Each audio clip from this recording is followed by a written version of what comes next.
Halo teman-teman semua, kali ini kita kedatangan Kak Giovanni Nixon, Marketing Lead dari GetCourse. GetCourse sendiri adalah perusahaan SaaS untuk membuat kelas online. Sebelum di GetCourse, Kak Gio juga pernah bareng nih sama gue di Zendit. Beliau di Zendit sendiri sebagai PR specialist ya, di tahun 2020 kalau nggak salah ya Gia. 2021 gua. Yep. Oh 2021 ya kita bareng di Zendit Ya, ya. ya, ya. Nah langsung aja, gue pengen nembak nih pertanyaan pertama buat Kak Gio nih. Gue pengen ngangkat topik yang lagi hits banget sekarang karena lagi banyak banget orang-orang yang bikin konten viral. Padahal sebenarnya viralnya karena semua orang pada ngehujat dia gitu. Dan setelah semua menghujat, tiba-tiba dia kembali dengan bilang, oh ini udah track gue nih. Terus dengan PD-nya bilang, bad publicity is good publicity. Tapi menurut Kak Gio sendiri sebagai brand professionals, ini gimana sih tanggapannya terhadap orang-orang yang nyebut kata good publicity, bad publicity is good publicity gitu? Sebenarnya lo bisa lihat dari beberapa perspektif ya, Ki. Jadi sebenarnya gue punya dua opinion nih. Mungkin satu secara general sebagai orang PR, gue merasa gue setuju dengan kalimat tersebut.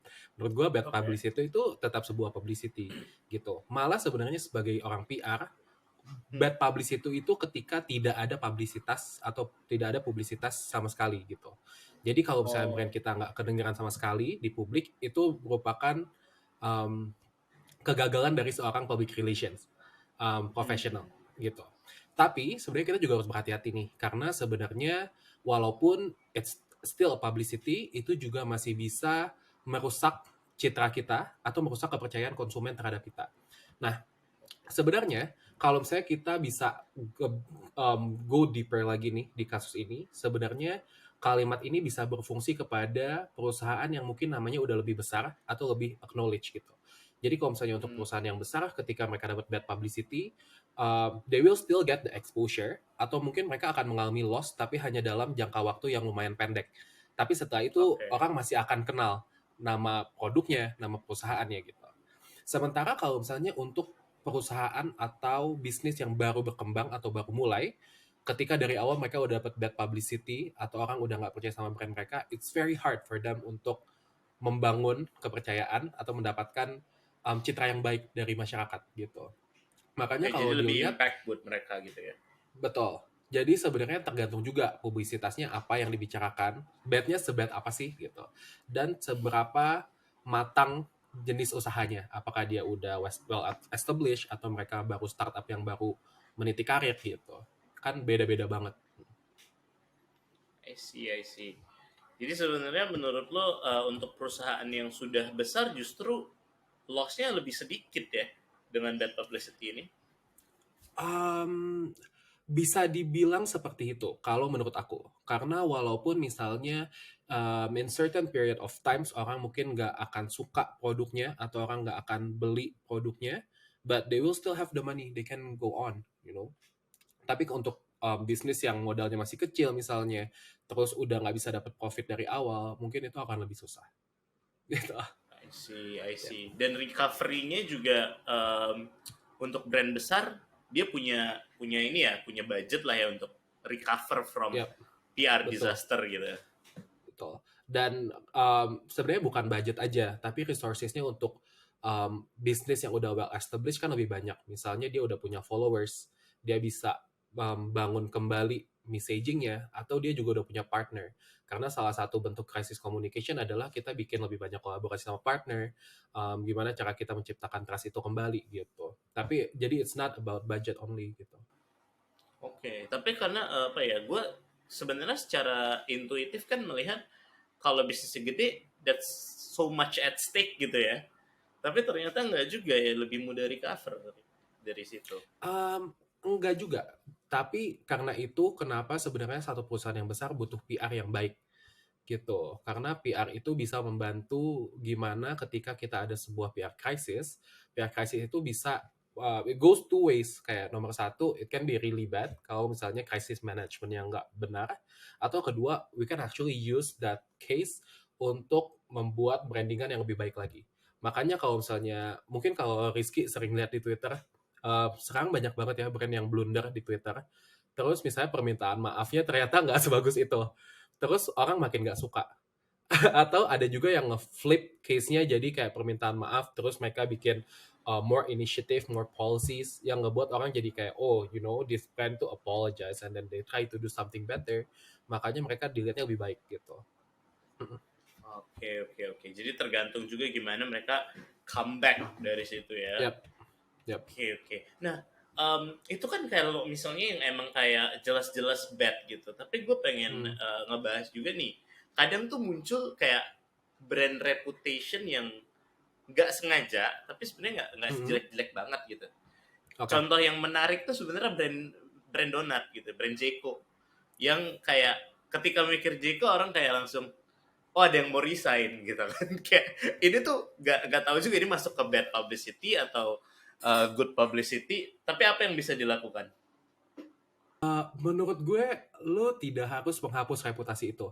Karena it doesn't mean a bad thing for Jeko as well. Malah bagus kan, kalau orang resign, orang bakal mikirnya ke Jeko gitu, beli Jeko buat dibagi-bagiin di kantor. Jadi if I were part of their team, gue akan pakai itu untuk campaign. Misalnya kayak orang akan resign setelah dapat gajian, misalnya di tanggal 26 sampai 30. Dan I'll create a campaign untuk orang-orang yang mau resign untuk beli Jeko, lo bisa dapat lebih murah, misalnya beli 2 lusin dengan harga yang lebih murah, something like that. Walaupun sebenarnya itu nggak by design gitu ya kan, biasanya kan orang bikin reputasi kan didesain baik-baik gitu kan, oh gue pengennya yang kayak gini kayak gitu, walaupun nggak by design menurut lo ya udah biarin aja gitu. Yep, I think so. Kecuali kalau misalnya memang um, reputasinya beneran produknya nggak enak atau misalnya dia pakai bahan yang nggak sehat gitu, then you have to do something. Tapi kalau misalnya ini tidak meng-attack produk lu, tidak meng-attack perusahaan lu, dan kenapa kita harus melakukan sesuatu? Um, then again, kayak all publicity is also a good publicity. So, you know, jadi kayak ya udah kayak kita hijacking aja to the story gitu. Nah, tapi kadang sebenarnya yang gue pengen lanjutin lagi nih, sebenarnya kadang yang bikin pernyataan-pernyataan aneh gitu yang bisa kayak merusak reputasi suatu perusahaan itu sebenarnya employee-nya sendiri. Dan Hmm. sekarang lagi menarik banget karena Twitter itu biasanya dipegang sama social media specialist, dan biasanya Hmm. seorang social media specialist ini akan diberikan flexibility untuk kayak respon terhadap current events atau kayak basically ya balas-balasan sama brand lain gitu kan. Emang sih most of the time kayak nggak apa-apa gitu. Tapi kan Hmm. kadang-kadang blunder nih. Ya namanya lo ngasih kebebasan ke social media specialistnya untuk ngasih reply apa aja gitu, nge-post konten apa aja, ya pastinya akan ada blunder kan. Nah, Hmm. gimana sih sebagai orang PR lu nge-maintain apa ya, nge-manage resiko dari blunder-blunder orang-orang dari company lu itu? Yep. Actually ini interesting banget Ki, karena menurut aku sebagai orang PR, seluruh karyawan dari perusahaan tersebut, entah mereka dari level mana dan background apa, mereka adalah bagian dari ambasadornya perusahaan tersebut. Jadi kayak orang, bukan cuman orang PR atau orang marketing mungkin yang front end, tapi semua orang yang kerja di situ, entah ketika dia lagi ke mall dia pakai baju company dengan logo company, itu aja udah termasuk dari ambasador dari brand atau perusahaan tersebut gitu. Nah, sebenarnya ada beberapa cara. Cuman menurut aku, yang pertama adalah yang harus dilakukan paling urgent adalah ketika mereka masuk ke perusahaan tersebut, harus ada communication training atau PR training.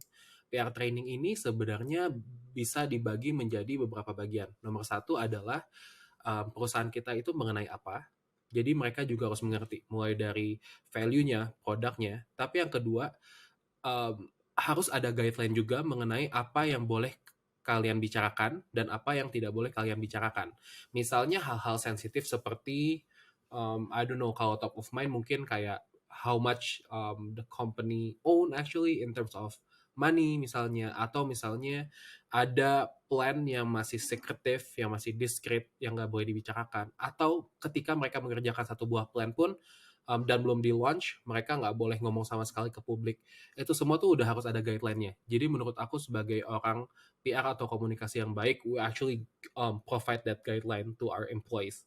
Terus yang kedua, apalagi kalau misalnya ngomongin social media specialist atau orang yang jadi admin sosial media, harus ada juga permission atau prohibition. Jadi misalnya kita kasih tahu nih, tone bicara kita itu dari perusahaannya sesuai value kita akan seperti apa. Terus jenis krisis apa sih yang mungkin masih bisa dihandle oleh sosial media specialist, dan apa yang harus langsung diserahkan kepada pihak PR. Karena terkadang misalnya kalau ada komplain yang lumayan simple, mereka masih bisa jawab dan sambungkan ke customer experience atau customer support. Tapi ada juga komplain yang sangat-sangat berat yang mungkin bisa berujung ke PR crisis, yang bisa blunder di media misalnya, itu harus mereka langsung serahkan ke PR untuk kami tangani lebih lanjut gitu. Dan sebenarnya training ini tuh nggak cuman ketika karyawannya masuk ke dalam perusahaan, tetapi harus dilakukan secara berkala juga gitu. Yep, I think salah satu cara paling simpelnya itu. Dan sebagai PR, we actually have to listen to the complaints for our employee as well. Karena biasanya perusahaan yang tidak bisa meretain atau menggatekeep karyawannya feelingnya seperti apa, biasanya kan bisa ngomong ke publik. Makanya we actually have to listen to what people actually concerned about gitu. Dan mungkin aku agak menjauh sedikit dari social media spesialis, tapi di dalam PR juga kita melakukan PR training untuk representatif dari company ketika mereka mau berbicara di publik, misalnya di press conference atau ketika kita ada satu buah event di mana mereka ikut panel discussion, mereka ikut presentation. Nah, PR juga yang membuat talking points-nya nih. Kira-kira lo boleh ngomong apa dan apa yang lo nggak boleh omongin. Terus ada juga gimana cara lo berpakaian. But even PR training goes to cara lo berdiri, cara lo ngomong, cara lo menyambut orang lain yang ada di panel discussion. It also should be included in the guideline gitu. Wow, kayaknya komprehensif banget ya. Kayak sebenarnya jujur ya, kalau pengalaman gue di startup sendiri, kayaknya yang paling komprehensif PR trainingnya tuh cuma di Zenit doang gitu. Di other company sebenarnya gue nggak ngalamin training yang rigorous itu, cuma kayak basic training I think ya, tapi nggak sampai se-level detail kayak gitu sih gitu. So great job you guys. I mean, kalau Sandit karena mungkin financial technology yang lebih sensitif ya. Karena kan Ya, kita that ngomongin makes duit sense. gitu. Dan hubungannya sama But, bank. ya betul. Tapi sebenarnya di semua perusahaan harus ada sih itu. Karena bahkan perusahaan, kalau misalnya lo tahu ada kasus perusahaan make up atau skincare yang ternyata mereka lagi party nih dan gak ada hubungannya sama kerjaan kantor. Terus tiba-tiba they're doing something sensitive dan blunder di media, it's also bad for the brand gitu. Padahal sebenarnya dilakukan di luar jam kantor gitu. Jadi kayak sebenarnya berpengaruh ke bisnis di semua bidang sih. Nah, sekarang lagi tren banget gitu di Indonesia, adanya e-commerce, adanya ride hailing, adanya FOMO sebagai aplikasi sendiri yang bikin employee startup tuh bisa nge-spill tea, sharing company secret and all that, right? Menurut lo sebagai orang PR sendiri, gimana lo menghadapi tren seperti ini gitu? Deg-degan adalah ya. Cuman sebenarnya balik lagi balik lagi ke apakah yang dibicarakan benar atau tidak. Jadi sebenarnya yang kami lakukan saat itu adalah kita fact check dulu nih, apakah ini faktanya benar atau enggak. Karena kami lebih takutnya, it's a platform where everyone actually commenting on something, dan kayak kita juga nggak bisa tahu mana yang benar atau mana yang enggak. Ya nggak sih, maksudnya kalau gue buka e-commerce juga gue nggak tahu mana yang real gitu. Tapi sebenarnya yang lebih takut adalah apakah misalnya ada messaging A yang betul dan sebenarnya bisa berpengaruh ke regulasi atau berpengaruh ke hal-hal lain dalam sisi bisnis. Makanya yang kita lakukan adalah beneran fact check. Kalau misalnya hypothetically ada yang benar, maka we gonna do something. Either we change something inside atau like saying something in public gitu. Terus yang kedua, sebenarnya yang kami lakukan adalah kerjasama dengan people team juga, kayak kita kerjasama dengan HR. Baik lagi ke yang aku bilang, it's about retaining people and making people happy as well. Makanya kalau misalnya ada orang concern, mungkin mereka ngomong di e-commerce karena there's no platform for them to speak up inside the company. Jadi yang harus kita lakukan adalah giving that platform and actually listen to people. I feel like a lot of company might actually failed at doing that. So I think it's also a very important part to have a sustainable business. Yeah. Wow. Oke. So it's actually like nggak sepenuhnya orang-orang yang spilling the tea itu salah juga gitu ya, kayak maybe Yeah. mereka cuma desperate aja. Betul. Dan menurut gue memang orang punya hak untuk berbicara anyway kok. Kayak it's not wrong gitu. Kayak kalau misalnya mau ngomong ya ngomong aja, Tapi kayak it's actually better kalau misalnya there's a platform inside the company where you can speak up dan actually being listened to daripada cuma ngomong aja buat ngelepas Ah, stress. ya. Jadinya kalau itu kan sambat doang gitu ya, nggak bisa Ya, di follow up or anything. tapi itu Oke. personal opinion gue ya, kayak gitu. Oke. Gue sebenarnya untuk pertanyaan terakhir gue pengen nanya lebih spesifik tentang what you're going to do right now. Kayaknya lu baru join GetFirst a month or so? Yeah, almost a month now. Almost a month. Yeah, so I think I wanna know kayak how do you plan to build ya? Gimana lu pengen ngebangun reputasi dari GetCourse ini sebagai company yang sebenarnya baru banget expand ke Indonesia gitu. Apa sih kira-kira kayak step by stepnya untuk membuat a good brand gitu? Tapi lo udah pernah dengar soal Get Course belum Ki sebelumnya? To be honest, waktu lu join gue baru tahu. Oh baru tahu ya, iya. Jadi gue mungkin cerita sedikit dulu kali ya, Get Course itu apa. Jadi kayak mungkin kebayang juga apa yang akan gue lakukan. Jadi Get Course ini adalah platform end-to-end buat, misalnya lu mau buat kursus online, tapi lu nggak mau jual di marketplace, atau lu nggak mau buat web sendiri. Karena mungkin kalau buat web sendiri kan ribet ya, harus ada orang coding, terus gue harus hire freelance technician juga gitu. Nah, di Get Course ini, itu adalah end-to-end di mana gue bisa mulai membuatkan dari web page builder, terus gue juga bisa membantu dari learning management systemnya, sales funnel, CRM, sampai ke payment system di akhir. Jadi, gue beneran membuatkan lo satu tempat online lah, gitu. Nah, di mana semuanya itu tuh nggak perlu pakai coding. Jadi, semuanya simple banget caranya. Bahkan misalnya ada sekolah offline yang dia mau bikin cabang online, itu dia bisa pakai sistem dari GetCourse. GetCourse ini aslinya dari Rusia di tahun 2014, terus kita udah expanding mulai dari Spanyol, India, Brazil, bahkan di Eastern Europe juga sekarang kita salah satu market share terbesar untuk edutech gitu. Nah, akhirnya di bulan November 2022, GetCourse itu melihat kalau ada potensi di mana di Indonesia ini belum ada nih platform yang menyediakan end-to-end buat membuat sekolah online atau kursus online. Makanya kami berani masuk ke Indonesia gitu. Nah, kalau ditanya mungkin strateginya apa? Mau nanya It's dulu, actually di very, ASEAN, yep. di ASEAN Indonesia yang pertama. Jadi plannya adalah Indonesia itu akan menjadi headquarternya untuk Southeast Asia.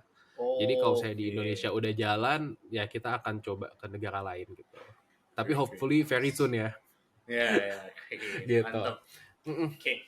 Nah, sebenarnya kalau cara untuk gimana cara kami mengembangkannya di Indonesia, it's very very simple. I think it's the same with any other brand, Ki. Yang pertama yang kami lakukan adalah ya kita lihat dulu nih target audience-nya siapa. Kalau di Indonesia mungkin agak lebih susah karena sebenarnya GetCourse ini bukan hanya B2B tapi B2C. Dalam artian misalnya kalau dia ada kursus bahasa Inggris itu kan udah bisnis ya. Tapi Ya. ada juga misalnya kayak Loki, lu misalnya bisa copywriting, terus lu mau ngajarin kelas copywriting, lu juga bisa bikin. Jadi target Oke. audience is actually everyone di Indo. Nah, cuman yang kami lakukan adalah kami berusaha untuk prioritize lah, kira-kira yang paling siap untuk membuat online courses di tahap awal ini siapa. Makanya kami lihat mungkin sekolah offline atau sekolah informal yang udah ada, atau banyak juga expert atau coaches yang mereka memang udah mengajar secara offline. Entah dia coaches soal bahasa Inggris misalnya, atau dia coach yang punya komunitas untuk guru-guru SD atau guru Hmm. SMP supaya mereka bisa self development. Nah, itu kami targetin yang seperti itu juga. Terus kalau misalnya udah ada target audience, sebenarnya yang kami lakukan adalah kami ingin membuat brand awareness sih. Jadi kayak sekarang kami udah mulai banyak tap in di event, terus kami juga udah mulai sosial media. We gonna launch YouTube and Twitter very soon as well.